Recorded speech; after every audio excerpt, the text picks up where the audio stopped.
Hello everyone, I hope you all are good. In the previous lecture, we have completed the equation of value portion of the mathematics of finance, and in today's lecture we are going to start with a new topic, that is discount. अगर आपने मेरी पिछली videos नहीं देखी हैं तो मैं आपको डिस्क्रिप्शन बॉक्स में लिंक प्रोवाइड कर रही हूँ, आप ज़रूर उन्हें जाके देखिए क्योंकि यहाँ पे हम लास्ट के 2 लेक्चर्स में मैथमेटिक्स ऑफ फाइनेंस को फिनिश कर देंगे। ये सेकेंड लास्ट लेक्चर है मैथमेटिक्स ऑफ फाइनेंस का और लास्ट लेक्चर नेक्स्ट वीडियो में आपको मिल जाएगा। तो अच्छा होगा अगर आप प्रीवियस वीडियोस को जाके देखें, उसमें मैंने बहुत इंपॉर्टेंट कॉन्सेप्ट्स आपको क्लियर करवाए हैं, काफ़ी इंपॉर्टेंट प्रैक्टिकल क्वेश्चंस भी हमने उसमें किए थे। डिस्क्रिप्शन बॉक्स में लिंक गिवन है, आप ज़रूर उन्हें जाके देखिए, आपके कॉन्सेप्ट्स क्लियर हो जाएंगे। डिस्काउंटिंग से शुरू करते हैं। डिस्काउंटिंग में जो मेनली डिस्काउंट होता है, सबसे पहले वो होता क्या है? A deduction allowed on a financial obligation. That means अगर आपको कोई डिडक्शन दी जा रही है, अगर आपको 100 की जगह चीज़ें डिस्काउंटिंग पे प्रोवाइड की जा रही हैं, डिस्काउंट पे प्रोवाइड की जा रही हैं, तो उसे कहते हैं discount. So when the value of an obligation is known at some future date, the process of finding its value at some earlier date is called discounting. अगर आपने मेरी प्रीवियस वीडियोस देखी हैं तो मैंने प्रेजेंट वैल्यू की video में आपको डिस्काउंटिंग फैक्टर का इंट्रोडक्शन दिया था। तो डिस्काउंटिंग यहाँ पर जो टॉपिक अब हम पढ़ रहे हैं काफ़ी उससे रिलेट करता हुआ टॉपिक है। अगर आपको फ्यूचर डेट की वैल्यू पता है किसी ऑब्लिगेशन की, बट आपको प्रीवियस और अर्लियर डेट की निकालनी है, तो उस केस में हम डिस्काउंटिंग फैक्टर को यूज करते हैं। Then the rate of discount is the percent of the maturity value charge as bank discount for a discount period of unit length of time. यहां पर हम unit length of time basically 1 year लेते हैं। Now the present value of a discounted note is commonly referred to as the net proceed. That means discounted note पे जो भी आपको present value given होती है वो आपकी net proceeds होती है। तो इन टॉपिक्स को हम लोग एग्जाम्पल के तौर पे समझने की कोशिश करते हैं, काफ़ी अच्छे से क्लैरिटी हो जाएगी। ओके, सो एग्जाम्पल से समझने की कोशिश करते हैं। एक बहुत इंपॉर्टेंट कॉन्सेप्ट है, that is interest in advance. So what is interest in advance? यहाँ पे suppose A is a person जिसे बैंक से लोन लेना है, तो ए ने लोन लेते हुए बैंक को प्रॉमिस किया है कि after 1 year I will pay you ₹100 which is the face value. Okay, ध्यान रखिए फेस वैल्यू है। तो बैंक उसको डिस्काउंट पे लोन प्रोवाइड कर रहा है। I am repeating this, bank उसे ए पर्सन को बैंक डिस्काउंट पे लोन प्रोवाइड कर रहा है। तो जब डिस्काउंट पे लोन प्रोवाइड किया जाता है तो यहां पर सपोज डिस्काउंट का अमाउंट 5 रुपीज है, तो 100 - 5 बैंक उसे लोन देने से पहले ही डिडक्ट कर लेगा। 100 - 5 दैट मीन्स प्रेजेंट में अगर देखें तो आज बैंक उसे 95 रुपीज नेट प्रोसीड्स प्रोवाइड कर रहा है as loan, and after 1 year A person को बैंक को 100 रुपीज की फेस वैल्यू पे ही लोन रिटर्न करना है। तो यहां पे आपने देखा कि बैंक ने पहले ही डिस्काउंट डिडक्ट करके उसे प्रेजेंट वैल्यू में ही नेट प्रोसीड्स प्रोवाइड करी हैं। तो हमने नेट प्रोसीड्स की डेफिनेशन में भी यही पढ़ा था। Okay, so discount is always calculated on the loan obligation. जितना भी आपको लोन चाहिए होता है उसी पे हम डिस्काउंट कैलकुलेट करते हैं। तो यहाँ पे फेस वैल्यू क्योंकि 100 रुपीज थी तो 100 पर ही डिस्काउंट को कैलकुलेट करा, उसमें से ही लेस करके 95 नेट प्रोसीड्स प्रोवाइड की गई हैं to the person A. The same case happens with the treasury bills. Treasury bills होते हैं जो आप अपनी आगे के लेक्चर्स में और आगे की क्लासेस में पढ़ेंगे, graduation and post graduation also. So net proceeds equals to, यहां से हमें फॉर्मूला मिला है नेट प्रोसीड्स का, which is face value minus discount. Okay, now in short अगर देखा जाए, द बोरोअर ए, क्योंकि ए ने पैसे लिए हैं, लोन लिया है, so borrower A receives ₹100 but immediately returns ₹5 to the bank as 5% interest paid in advance, क्योंकि उसने आफ्टर 1 year फेस वैल्यू पूरी पे की है, फेस वैल्यू, बट अभी उसने लोन लेते हुए बैंक को इंटरेस्ट इन एडवांस पे किया है, तो यहाँ पर जो मेरा 5% होगा that will be interest paid in advance.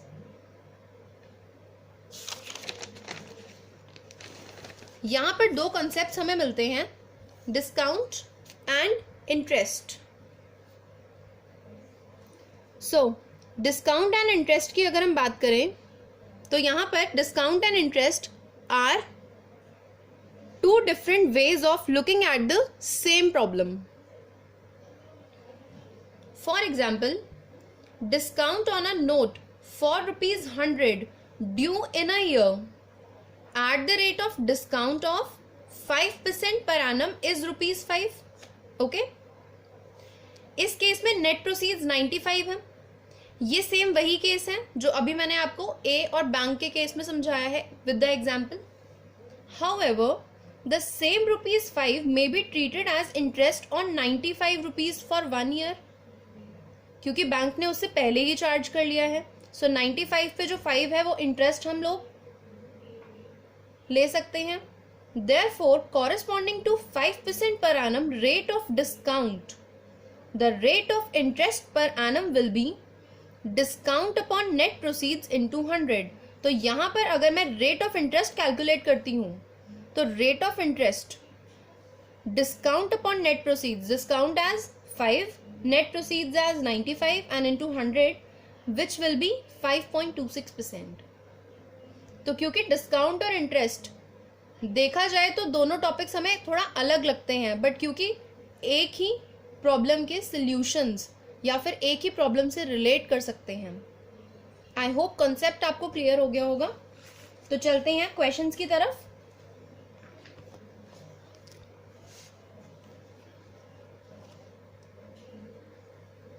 Questions को समझने से पहले हमें फॉर्मूला को समझना जरूरी है। So present value at a discount rate, present value at a discount rate, इस केस में P equals to S multiply 1 minus D whole raised to the power n, where D is the discount rate per period, S is the value of obligation at the end of n years and P is the present value of the obligation। Okay? ये present value है और ये वो value है जिसे हम normally amount के case में या फिर फ्यूचर वैल्यू मान के चलते हैं। सो प्रैक्टिकल क्वेश्चंस करते हैं अब। Exercise 6.6 page number 198 of your book JK Thukral, question number 3। So the question is find the present value and the discount on ₹1000 due in 1 year at a discount rate 4% convertible quarterly। So question number 3 है यहाँ पे। इस case में मुझे S given है ₹1000, D given है 4% convertible quarterly, N is given to as 4, क्योंकि यहाँ पे क्वेश्चन में बोला गया है 1 year बट कन्वर्टेबल क्वार्टरली, तो मैंने इसे यहाँ पे कन्वर्जन पीरियड के अकॉर्डिंग चेंज कर लिया। नाउ फॉर्मूला पुट करते हैं। यहाँ पर S की वैल्यू पुट की जाएगी, D की वैल्यू पुट की जाएगी। D क्योंकि कन्वर्टेबल क्वार्टरली है तो 0.04%, 0.04 अपॉन 4 हो जाएगा। सो ये हो जाएगा 1%, that is 0.01 raise to the power 4 जो n है। सिंपली आप इसे कैलकुलेट करेंगे, इसे टेबल में से देखने की जरूरत नहीं है, आप सिंपली इसे कैलकुलेट कर सकते हैं with the help of calculator and यहाँ पे आपका आंसर आ जाएगा present value equals to ₹960.60। Okay, now इस केस में अगर मुझे डिस्काउंट निकालना है, मुझे इस क्वेश्चन में दो चीजें निकालनी थी, एक प्रेजेंट वैल्यू और एक डिस्काउंट। तो यहाँ पर प्रेजेंट वैल्यू तो फाइंड आउट हो चुकी है। डिस्काउंट फाइंड आउट करने के लिए क्या करेंगे, 1000 में से जो मेरी प्रेजेंट वैल्यू आई है, दैट मीन्स यहां पर मैं फ्यूचर वैल्यू में से माइनस कर रही हूं present value to get the discount, जो हमने अभी नेट प्रोसीड्स के फॉर्मूले की तरह किया था। सिंपल, द डिस्काउंट इज 39.40 पैसे। Okay, now the next case is nominal and effective rate of discount. मैंने आपको nominal and effective rate of interest की वीडियो बना के दी थी। कॉन्सेप्ट सेम रहता है, बस उस केस में हमने इंटरेस्ट के बेसिस पे पढ़ा था और यहाँ पे हम डिस्काउंट के बेसिस पे पढ़ेंगे। तो nominal and effective rate of interest की वीडियो डिस्क्रिप्शन बॉक्स में लिंक गिवन है, जाकर देखिए ज़रूर। यहाँ पर हम डिस्काउंट का टॉपिक कवर करेंगे, बट उससे पहले आपको इंटरेस्ट की वीडियो का भी पता होना चाहिए कि इंटरेस्ट के केस में क्या होता है। So when discounted is converted more frequently than once each year. Okay, जब डिस्काउंट को कन्वर्ट किया जाता है more frequently than once each year, तो स्टेटेड रेट ऑफ डिस्काउंट ही होता है हमारा नॉमिनल रेट ऑफ डिस्काउंट। ये काफी डिटेल में मैंने nominal and effective rate of interest की वीडियो में समझाया हुआ है। हाउएवर, अगर लोअर रेट ऑफ डिस्काउंट की बात की जाए तो it is actually obtained during the year is called the effective rate of discount. Okay, now here if DE, which denotes effective rate of discount corresponding to the nominal rate, which is single D, convertible m times a year, तो formula होता है हमारा 1 minus effective rate of discount equals to 1 minus nominal rate of discount upon m times upon m raised to the power m times a year. Okay, ये आपका frequency of conversion and conversion period का concept है, जिसकी वजह से मैंने इसे यहाँ पे यूज किया हुआ है। अगर आपने वो भी नहीं देखा है, देन अगेन डिस्क्रिप्शन बॉक्स में लिंक गिवन है, जरूर जाके देखिए, कॉन्सेप्ट्स क्लियर हो जाएंगे और ये वीडियो भी बहुत अच्छे से समझ आएगी आपको। और then in case of nominal rate, that is D, so convertible continuously के केस में क्या होता है, DE equals to 1 minus E raised to the power minus D. After that एक टॉपिक आता है, that is the force of discount. The nominal rate D converted continuously and equivalent to a given effective rate DE is called the force of discount. तो nominal rate जो simple D होता है हमारा, in case of converted continuously, वही होता है हमारा force of discount. तो यहाँ पे अगर आप ये फॉर्मूला देखें तो effective rate of discount equals to 1 minus e raised to the power minus d. So here this d is the force of discount. Here this d is the force of discount. Okay. Next question की तरफ चलते हैं। Same exercise 6.6, page number 198, question number 4। So here question number 4 is that the present value of ₹1000 due in 2 years at a certain nominal rate of discount convertible semi annually is ₹900। Find the rate of discount. तो यहाँ पे हमें rate of discount question में find out करना है। मुझे S given है, N given है एंड प्रेजेंट वैल्यू भी गिवन है 900। D I need to find out. तो सिंपल फॉर्मूला यूज करेंगे हम। 900 पुट कर दिया है मैंने यहाँ पे, S की जगह मैंने 1000, 1 minus D upon 2। D upon 2 इसलिए पुट किया गया है क्योंकि यहाँ पे केस है सेमी एनुअली का, और क्योंकि मुझे ईयर्स भी 2 गिवन थे तो यहाँ पे मैंने N को ऑलरेडी 4 कर लिए, तो दैट मीन्स N यहाँ पे 4 हो गया। सिंपली क्या करेंगे, जैसे मैंने लास्ट के क्वेश्चंस में, लास्ट की वीडियोस में आपको करवाया था, अगर ये यहाँ पे पावर में 4 है तो इसे सिंपली हम कैलकुलेट कर सकते हैं यूजिंग सिंपल मैथमेटिक्स। यहाँ पे ये आ जाएगा 0.9740 equals to 1 minus D upon 2। Then simply इन दोनों को सॉल्व करके डी अपॉन टू की वैल्यू आ जाएगी 0.26, मल्टीप्लाई कर देंगे, D equals to 5.2%. That's it. Then question number 6. Question number 6 is one of the most important question of this exercise and the discount topic. So बहुत ध्यान से video को देखिए.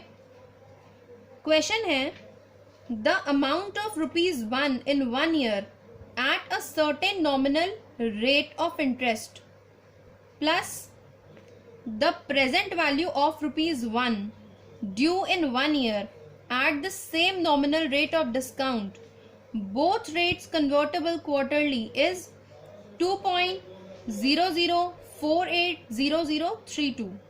You need to find the rate of discount.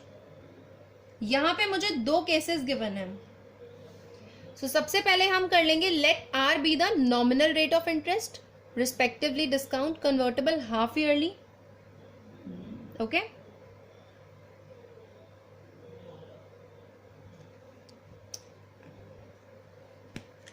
it's a case of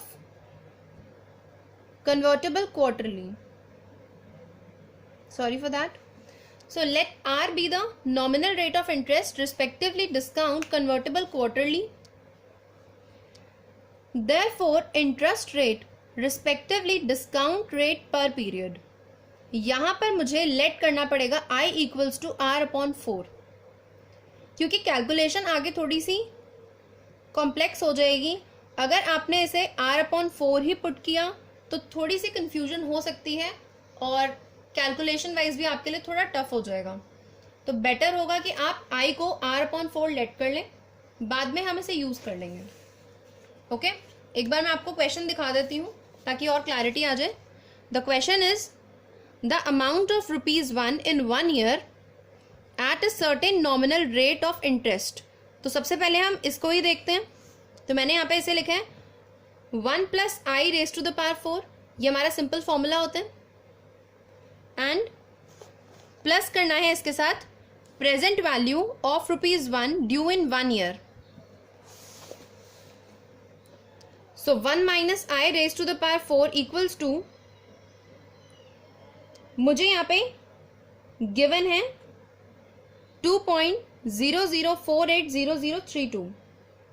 यहाँ पे मैं इसे भी सिंपल करने के लिए 1 + i को x लेट कर रही हूँ एंड 1 - i को y.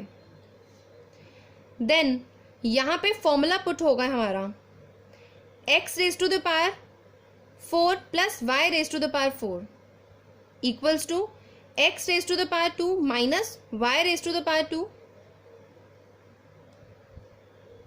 Whole square plus 2x into y whole square. Okay,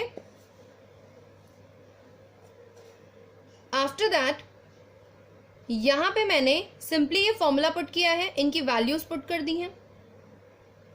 value put करने के बाद सिंपली आ गया x + y multiply x - y whole square plus 2 into xy whole square. After that x + y की और x - y की value put कर दी है मैंने. तो x + y की वैल्यू आती 1 + i + 1 - i. तो ओनली 2 यहाँ पर बचता.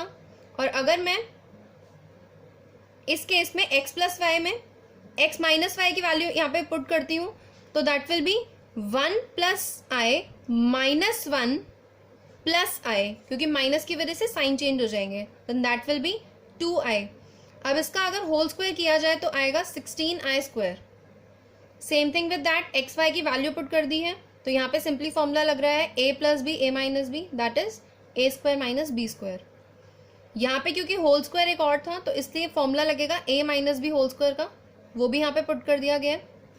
सिंपली मैंने अब 2 को ब्रैकेट से मल्टीप्लाई करना है.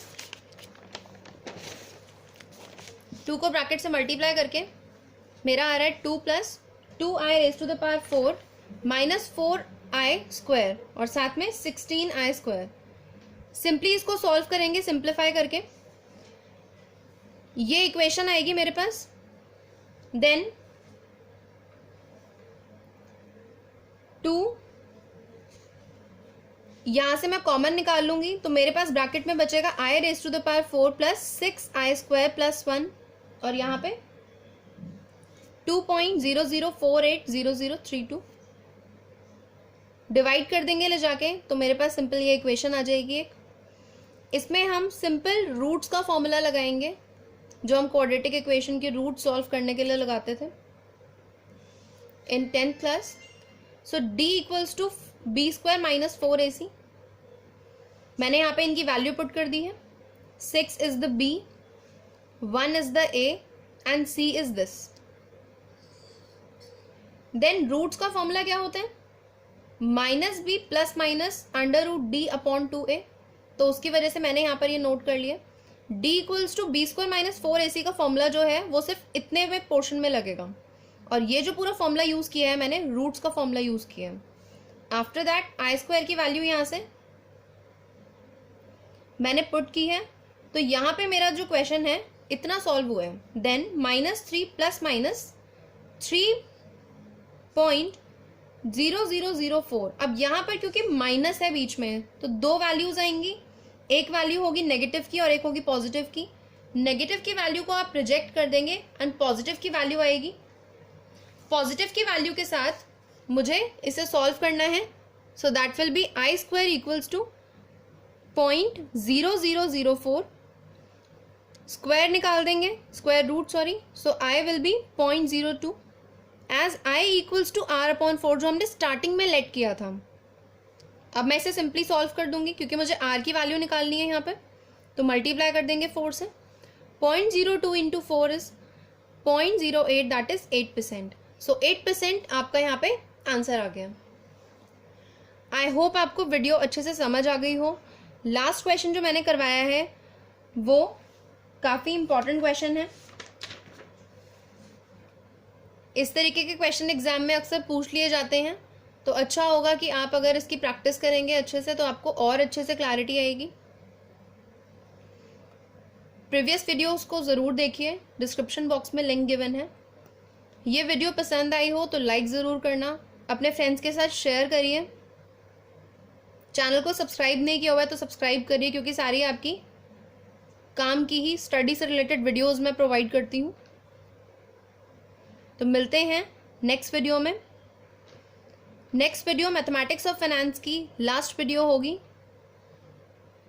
टॉपिक मैं अभी रिवील नहीं करना चाहती हूँ, आप नेक्स्ट वीडियो को आके ज़रूर देखिएगा। इस वीडियो को देखिए, अच्छे से समझिए। आई होप सारे कंसेप्ट्स आपके आज के क्लियर हो गए हो। सो नेक्स्ट वीडियो में मिलते हैं, तब तक के लिए do practice, stay safe, bye.